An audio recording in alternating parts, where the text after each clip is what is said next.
আজ আমরা একটি এসি ডাউন সার্ভিস করব, যেটাকে মূলত ডিপ ক্লিনিং বা মাস্টার সার্ভিস বলা হয়। তো প্রত্যেকটা পার্ট টু পার্ট খুলে আমরা পরিষ্কার করব। এর আগে আমরা এসির গ্যাস লক করে নিয়েছি। এবার ইনডোর ইউনিট বা ইভাপোরেটর ইউনিট আমরা খুলে প্রত্যেকটা পার্ট খুলে খুলে আমরা আলাদা করে পরিষ্কার করব। তো কিভাবে পরিষ্কার করব আপনাদের সাথে শেয়ার করব। এই যে ইভাপোরেটর কয়েল দেখছেন, এর ভিতরের অংশে প্রচুর ময়লা রয়েছে, উপর থেকে যেটা দেখা যায় না। এই ময়লাগুলো পরিষ্কার করতে হবে। যথেষ্ট গ্যাস রয়েছে কিন্তু পর্যাপ্ত পরিমাণ বা কাঙ্ক্ষিত পরিমাণ ঠান্ডা হচ্ছে না। এ কারণেই মূলত এই এসি থেকে প্রচুর কমপ্লেন আসে ঠান্ডা না হওয়ার কারণে। দেখেন একটি মাকড়সা দেখা যাচ্ছে ব্লোয়ার ফ্যানের উপরে ঘুরে বেড়াচ্ছে। তো এরকম ধুলা ময়লা এখানে পড়তেই থাকে, ধুলা ময়লা জড়িয়ে এটা জাম হয়ে যায়। তো এই কারণে আমরা প্রত্যেকটা অংশ খুলে পরিষ্কার করব, প্রত্যেকটা অংশ খুলে রাখবো। তো এর যে পিসিবি বোর্ড রয়েছে, যেহেতু এটা ইনভার্টার এসি, এর পিসিবি বোর্ড রয়েছে, আউটডোরেরও পিসিবি বোর্ড রয়েছে, এগুলো খুলে আমরা আলাদা করে রাখবো। প্রত্যেকটা অংশ খুলে আমরা আলাদা করে নিছি। এই যে ফ্যান মোটর এবং পিসিবি বোর্ড আমরা আলাদা করে রাখছি। ফ্যান মোটর এবং পিসিবি বোর্ডে কোনোভাবেই পানি স্প্রে করা যাবে না, তাছাড়া যে কোনো অংশে পানি স্প্রে করা যাবে। এ কারণে আমরা ফ্যান মোটর এবং পিসিবি বোর্ড আলাদা করে রেখেছি। এবং ইভাপোরেটর যে কয়েল রয়েছে সেটা আপনারা দেখতে পাচ্ছেন। তো কয়েলটা পরিষ্কার করার জন্য আমরা একটি উঁচু স্থানে রেখেছি, খুব সহজেই আমরা পরিষ্কার করতে পারবো। জেট পাম্প ব্যবহার করে আমরা পানি স্প্রে করছি, যাতে কয়েলের যে ফিন্স রয়েছে, ফিন্সের ভিতরে যে ময়লা জমা থাকে ফাঁকা স্থানে, সেই ময়লাগুলো খুব সহজেই পরিষ্কার করা যায়। এর সাথে ফিল্টার, এয়ার ফিল্টার এবং এর যে কভারগুলো রয়েছে সেগুলো আমরা পরিষ্কার করব সাবানের গুঁড়ো ব্যবহার করে। দেখেন আমরা সাবানের গুঁড়ো ব্যবহার করে প্রত্যেকটা অংশ প্রথমে সাবান দিয়ে ভিজিয়ে রাখছি। পরবর্তীতে যখন আমরা পানি স্প্রে করব, খুব সহজেই ময়লাগুলো এখান থেকে দূর হয়ে যাবে এবং চকচক করবে, একেবারে নতুনের মতো দেখা যাবে।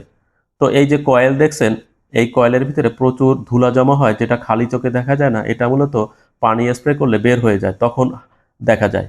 তো আমরা এর যে ব্লোয়ার ফ্যান রয়েছে সেটাও পরিষ্কার করে দিচ্ছি। ব্লোয়ার ফ্যান ধুলোর কারণে কালো হয়ে গেছে, এর রং মূলত কালো নয়, আপনারা দেখতে পারবেন। আমরা সাবানের পানি ব্যবহার করে সাবানের গ্যাজা ব্যবহার করছি, গুঁড়ো সাবানের, যাতে ধুলো ময়লাগুলো ছেড়ে দেয় এবং পানি স্প্রে করলে ময়লাগুলো পরিষ্কার হয়ে যায়। প্রত্যেকটা অংশ আমরা সাবান দিয়ে প্রথমে মাখিয়ে রাখছি ময়লাগুলো নরম করার জন্য।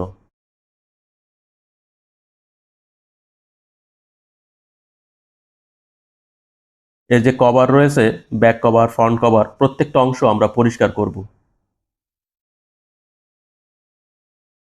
এবং পেছন সাইডে যে ট্রে থাকে, ওয়াটার ট্রে, সেটাও পরিষ্কার করতে হবে। ওই ট্রে যদি জাম হয়ে যায় ময়লার কারণে, তাহলে মাঝখান থেকে মূলত পানি লিকেজ হয়, ফুটায় ফুটায় পানি পড়ে। দেখেন আমরা সাবানের গুঁড়ো ছিটিয়ে রাখছি, একটু পানি দিয়ে ভিজিয়ে রাখবো। কোথাও লিকেজ নেই, গ্যাস পর্যাপ্ত রয়েছে, আমরা গেজ মিটার ব্যবহার করে চেক করেছি, এরপরও ঠান্ডা কম হচ্ছে। তো সমস্যা হলো, এখানে যে এসিটা দেখছেন এটা মূলত ওটির ভিতরে ব্যবহার করা হয়, অপারেশন থিয়েটারে। এর ভিতরে জেলি জমে যায়। এই জেলি জমে যাওয়ার কারণে মূলত বাতাস সার্কুলেশন হয় না, বাতাস ফ্লো করতে পারে না। উপর থেকে বাতাস ঢুকে ব্লোয়ার ফ্যানের মাধ্যমে মূলত নিচে চলে আসে। কয়েল জাম থাকে বা জেলির কারণে বা ময়লার কারণে জাম হয়ে যায়, তখন মূলত বাতাসটা ফ্লো কম করে বা একেবারেই বাতাস ফ্লো করতে পারে না, সার্কুলেশন করতে পারে না, ভেন্টিলেশন করতে পারে না। তখন মূলত রুম ঠান্ডা হয় না বা ঠান্ডা বাতাস বের হয় না। তো এই সমস্যার কারণে মূলত এসি মাস্টার সার্ভিস করতে হয়। এভাবে খুলে করলে ভালো হয়। আর যদি অল্প ময়লা থাকে তাহলে খুলতে হয় না, শুধুমাত্র কভার খুলেই পরিষ্কার করা যায়। ডাউন সার্ভিস করতে হয় না। কভার খুলে একটি ব্যাগ ব্যবহার করতে হয়, ওয়াটার ব্যাগ। ওই ব্যাগের মাধ্যমেই মূলত পানিটা একটি বালতিতে পড়ে। তো সেভাবে পরিষ্কার করা যায়। যেহেতু এটা প্রচুর জাম হয়ে গিয়েছিল, জেলি জমে, ওই জেলির কারণে মূলত ঠান্ডা হচ্ছিল না। তো এই কারণে মূলত আমরা ডাউন সার্ভিস করছি, অর্থাৎ ইভাপোরেটর কয়েল বা ইনডোর ইউনিট খুলে প্রত্যেকটা অংশ পার্ট টু পার্ট খুলে আমরা পরিষ্কার করছি। পরিষ্কার করার পরে আমরা হ্যান্ড ব্লোয়ার ব্যবহার করে শুকিয়ে নেব। দেখেন আমরা হাত দিয়ে চেক করছি এখনো ময়লা পড়ছে কিনা, এখনো ময়লা পড়ছে। এতটা পানি স্প্রে করার পরেও ময়লা পড়ছে, আমরা দীর্ঘক্ষণ পানি স্প্রে করছি।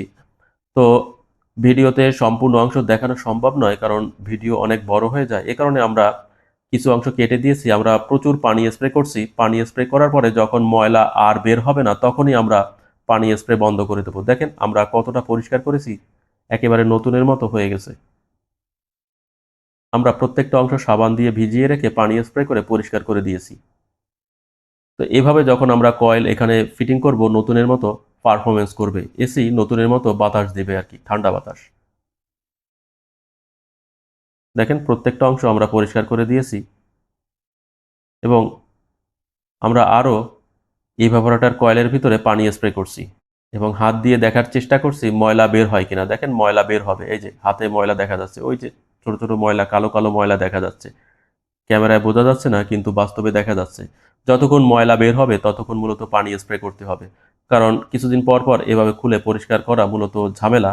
যেহেতু আমরা খুলে নিয়েছি, আমরা সম্পূর্ণ পরিষ্কার করে দেব, ভিতরে একেবারে ময়লা থাকবে না।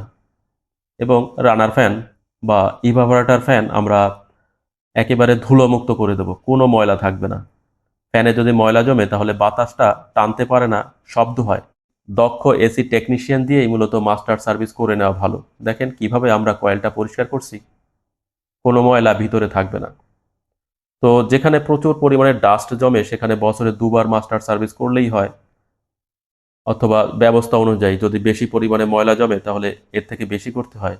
অন্তত বাসাবাড়িতে বছরে 1বার মাস্টার সার্ভিস করিয়ে নেওয়া ভালো। যদি মাস্টার সার্ভিস না করান তাহলে পরের বছর যে পরিমাণ জাম হয়ে যাবে সেটা মূলত বের করতে অনেক সময় লাগে, অথবা আপনারা কাঙ্ক্ষিত পরিমাণ ঠান্ডা পাবেন না, পারফরমেন্স পাবেন না, কিন্তু বিদ্যুৎ বিল বেশি আসবে। কারণ যদি আপনারা 22 ডিগ্রিতে সিলেক্ট করে দেন রুম টেম্পারেচার, ওই 22 ডিগ্রিতে আসতে যে পরিমাণ সময় লাগবে, যদি ময়লা কম থাকে তার থেকে কম সময় লাগবে, কারণ বাতাসটা সার্কুলেশন হবে বেশি, ভেন্টিলেশন বেশি হবে, তখন খুব দ্রুত ঘর ঠান্ডা হয়ে যাবে, রুম ঠান্ডা হয়ে যাবে।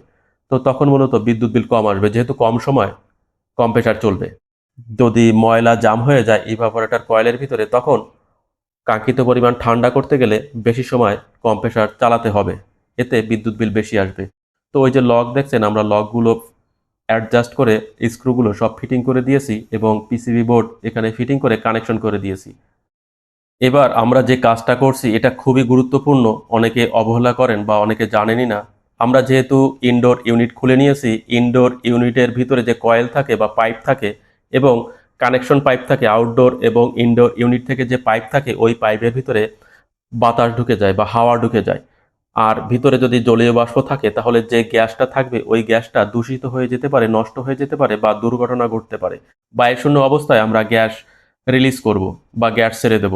ভ্যাকুয়াম পাম্প ব্যবহার করে আমরা সিস্টেমের ভিতরে যে বাতাস ঢুকেছে বা জলীয় বাষ্প ঢুকেছে সেটাকে বের করার জন্য আমরা বায়ুশূন্য করে নিচ্ছি, ভ্যাকুয়াম করে নিচ্ছি।